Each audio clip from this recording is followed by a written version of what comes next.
ladies and gentlemen, and fight fans around the world. This is All Access MMA. My next guest will face Dalton Rosta this Friday at the Mohegan Sun for Bellator 243. And of course, it is Pockets himself, Mark Gardner. How are you, sir? I'm good. How are you? I'm good, man, and I'm happy to see you're down there at Bellator getting this shot, and it came really very quickly, 1-1 as a pro, and here you are, second biggest promotion in the world. Tell me, when did you get the phone call, and who was the first person you called and told? It was about 2 weeks ago, I think. The way I understand it, we both got about 2 weeks notice, and I actually didn't call and tell anyone because it was my coach that called me. So. I went right into the gym and started training. But yeah, so about 2 weeks notice, kind of came out of nowhere. Yeah. What has training been like during this pandemic? I know it's been a little bit different for everyone. How has it been for you? It's been pretty good. There was a time when it first started, I don't even know what month, maybe May or June or something, but the gym shut down for a little bit. It was required. We had to close. That lasted about a month, and then we opened back up with like real limited. We had classes outside for a while, and then by then, we've been doing classes inside now. We've had limited capacity and everything, but we've had a good group of guys training. I've been doing a lot of strength and conditioning stuff, so I've been on top of it. Who have been those main training partners you've been getting it in with?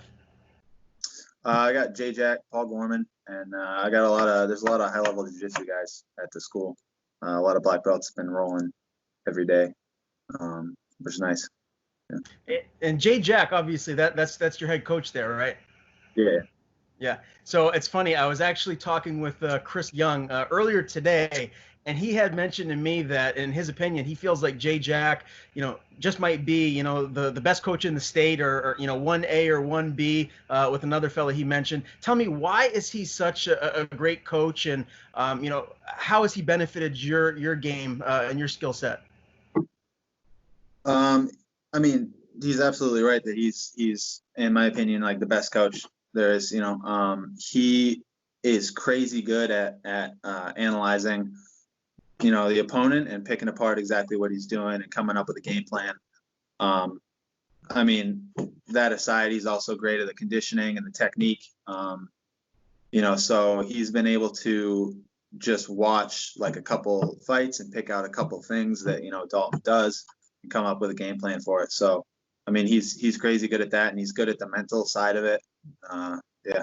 I mean, I definitely think it's a shame he's, down here in Maine where there's not a whole lot of, places to go, but he's definitely one of the best coaches. So. Yeah, Chris told me too, if you get on the ground with him, good luck trying to get back up. He's an absolute monster on the mats. Right. Yeah. I'm not worried about the ground. I have a feeling he's going to try to, Dalton is going to try to stay standing. I'm fine with that too, but yeah. Right. I guess I meant what Chris was saying was that Jack, if he gets you on the ground. Oh yeah. Yeah. There's no way. I mean, there's guys in the gym that are good and, winning high level competitions. And then, I can do pretty well against them. And then I roll with Jay, and it's like being a child. It's like, there's no hope. You get taken down and it feels like there's a 600-pound weight on your chest. Like there's nothing to do. It's helpless. So training with somebody like that every day is definitely the best thing out there. So. I mean, we've seen what you can do inside the cage. We've seen your high-level BJJ skill set and what happens to your opponents, everything you've accomplished at NEF. So we know training under Jack has got to only benefit you and allowed you to become as good as you are on the ground. Now, I do want to ask you, I saw a picture I think you posted on Facebook a while back about a really gruesome finger injury. How is that, and how are you feeling now? That's good. It was just the tip of my finger cut off. The picture might have made it look a little bit worse than it was. It's not really much shorter. I lost probably a half a centimeter off the tip of my finger, but it's all right. It's all scar tissue now. It's healed up fine. Yeah, the picture didn't look good. How did that happen? I was at work and I had a fillet knife. I was filleting a salmon back when I worked at like a seafood warehouse. It's like last year, and I just sliced the tip right off. It's pretty gross. Yeah. Wow. How long did it take to get the blood to stop oozing and squirting? I had to get stitches in a little blood vessel. So it was actually squirting out like a couple inches, and I went to the emergency room. They stitched it up, and it, took a few hours for them to get that done. But yeah. Well, happy to hear you're back, and it wasn't any more serious than it looked, because the picture didn't look good. Now, as far as outside of training, during this pandemic, and obviously you work, but like, just what has life been like for you? Like, what else have you been doing? What kind of hobbies do you have outside of MMA? My life hasn't been that different. My life is pretty much training and work. My social life is the gym. So I've been going to work. I work at a hospital, so that didn't close down. If anything, I got more busy. So I've been, just working a lot, going to the gym, training, hanging out with my dog. So my life has pretty much been the same. Is that a pit bull you have? Yeah. Yeah. Okay. How old is he? He's about to turn 4. Turn 4. Do you think the negative reputation that pit bulls get is justified? Or, I mean, can you tell me what you think about that? Because I hear a lot of people say a little bit on either side of the fence there. Yeah, I mean, people are idiots. I think the fear comes from, it's all ignorance. Pit bulls are, like, a well-bred pit bull is definitely capable of doing more damage than like a lab, and so if you piss it off, if you poke them in the eyes and shit, and it actually decides to fuck you up, it's going to do more damage than just some shitty little dog. So I think people are terrified, but no, my dog's the sweetest dog you'll ever meet.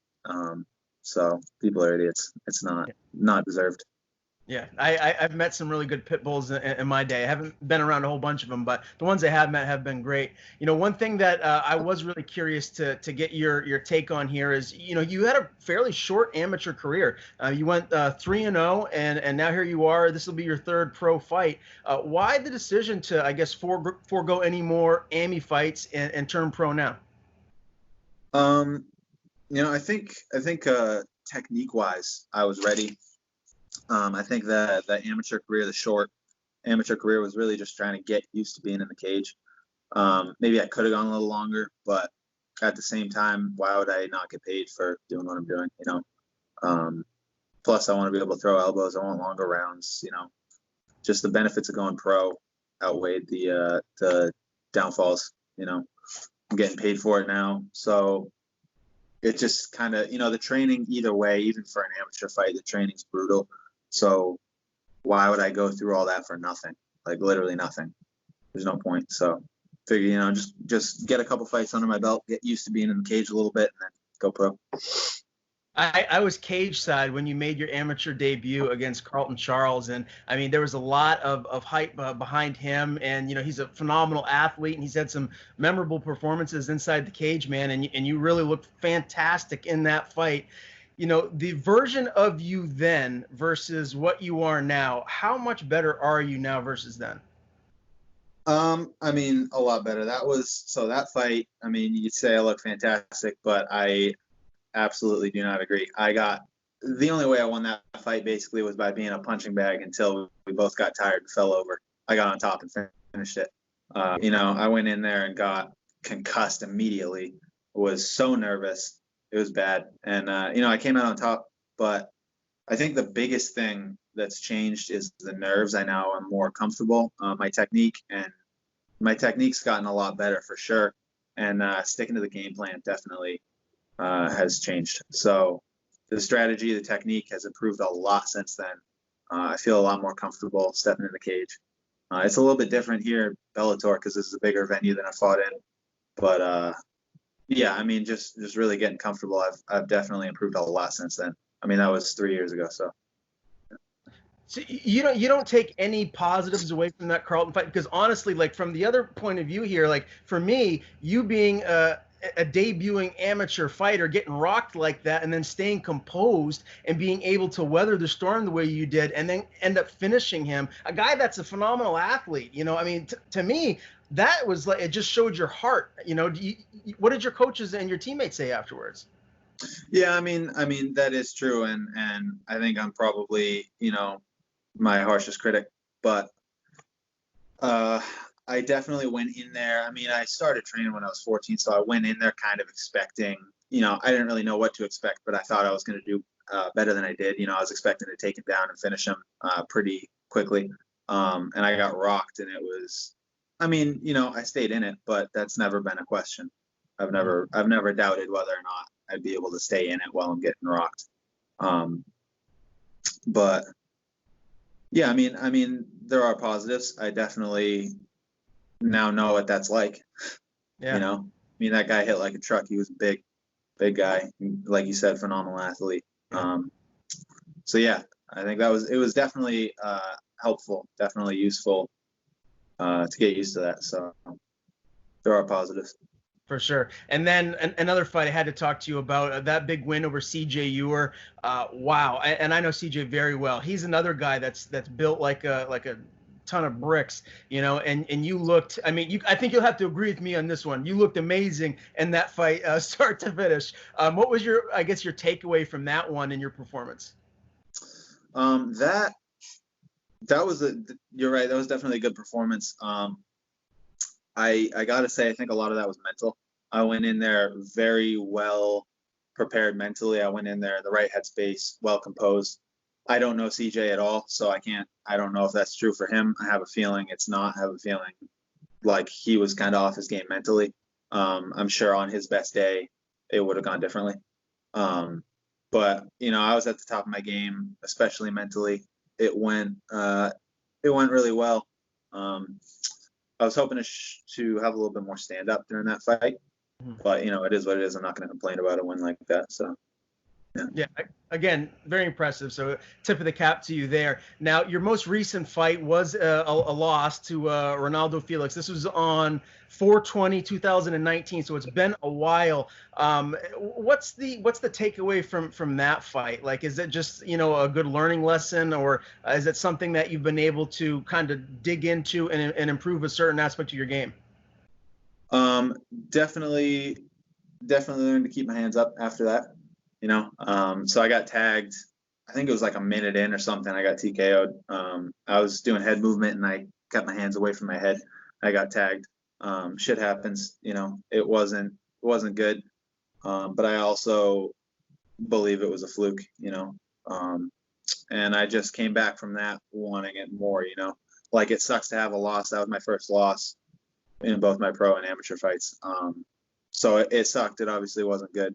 I didn't like it, but I came back wanting it more. And then with all this COVID thing, I had 2 fights fall through since then. So I haven't had a chance to fight in over a year. So I've definitely just been getting hungrier, been wanting more. So.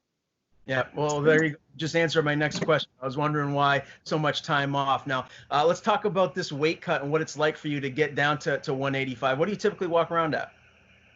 Around between 195 and 200. So it's not a big cut. When I took the fight 2 weeks ago, I was like 199. I was right on the verge of 200. Right now, weigh-ins are tomorrow morning. Right now, I'm about 190. So I only have a 5-pound cut. I'm just going to wake up early and do it. It's not going to be. Do they have a sauna there or anything that you can do? Or are you going to be taking baths or? They have I think the sauna's closed down because of COVID. So they got us portable saunas. I've never used them before, but I've heard good things. It's like a little bag you zip yourself up in and your head sticks out. Infrared sauna. I don't know how it works, but we'll see. It's only 5 pounds, so it's not the end of the world if it doesn't work too well. Right. But so as far as your career, moving forward goes, are you planning on just sticking at middleweight, or would you take a fight at light heavyweight, or maybe even move down to 170 if you could make that, down the line? Yeah, so that's actually the plan. I want to go down to 170. I'm definitely a small middleweight. I'm on the smaller end of middleweight. Dalton is kind of more normal size middleweight. So if I know I can cut down to 170, I can probably diet down to like 185, 187, and then cut that last 15, 17 pounds of water. So I can definitely make 170. And I'd be a pretty good welterweight, pretty big welterweight. So that's the plan. I was hoping for my next fight, for this fight, to be at 170, but I mean, it's a fight from Bellator 185, so I took it anyway. But yeah, the future definitely 170. What's your height, and do you know your reach? Yeah, my height's 6'1", and they measured my reach yesterday. I think it's 74 inches. Okay. Yeah, that's not bad. That would be good, especially at 170 for sure. Now, who is there with you for your fight tomorrow night? Who will be in your corner? Paul Gorman. So Jay Jack wasn't able to make it up with the whole COVID thing. He's the only one teaching classes at the school. He'd have to quarantine here for a week. So he stayed down in Maine. He ran my camp and everything, but Paul came up. He's here at the hotel with me. So he's going to be in my corner during this. Yeah. And run me through everything that you've had to go through since you've arrived. Obviously, you've had to have the COVID test and quarantine. What has it been like since you've gotten there? Well, I had to do a COVID test actually before I left. They mailed it to us overnight, and then we had to go on a Zoom call with the doctor and do it while they saw it, put it in the mail. And then I drove here, got here.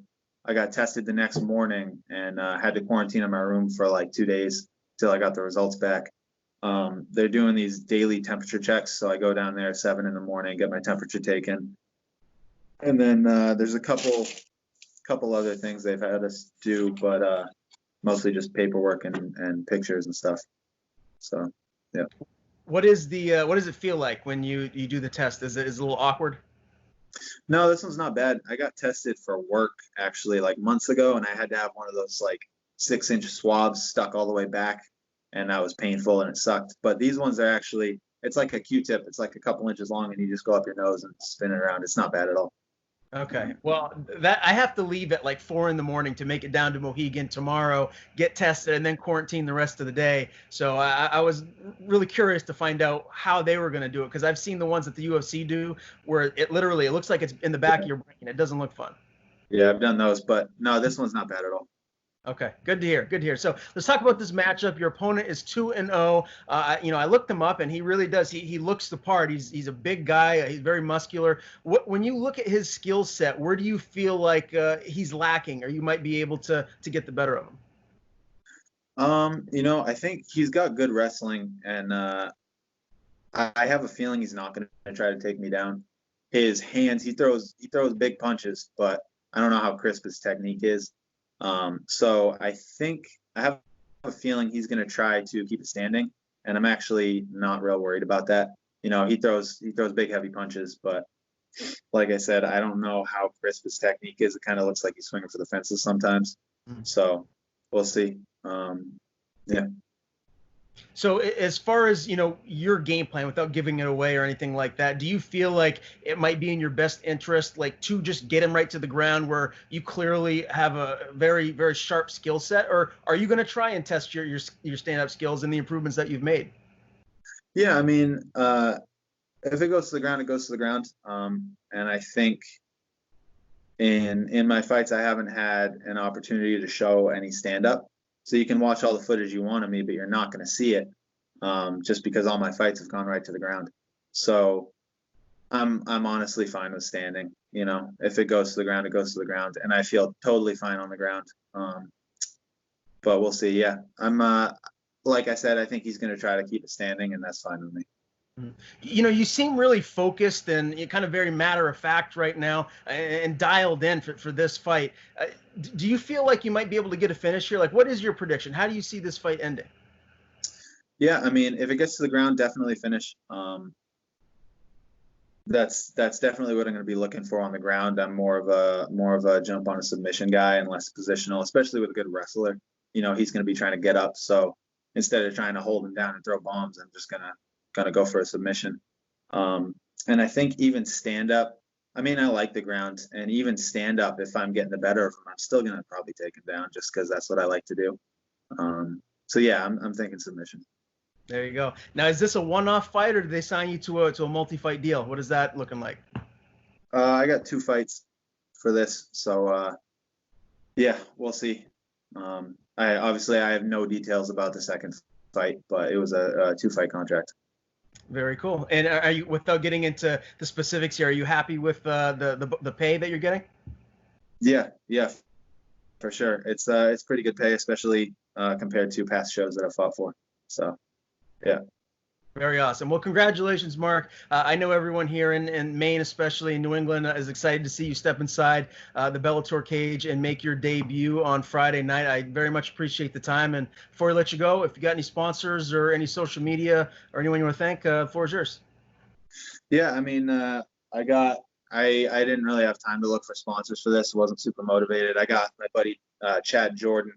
Chad just started a business, Jordan Welding and Fabrication. And then Troy McHugh owns Portland Hardcore. He made the shorts for my fight with the logos on them. And obviously my coaches, Jay Jack, Paul Gorman, Amanda Buckner, for running my camp, and Paul for coming up to coach me during this. So, yeah.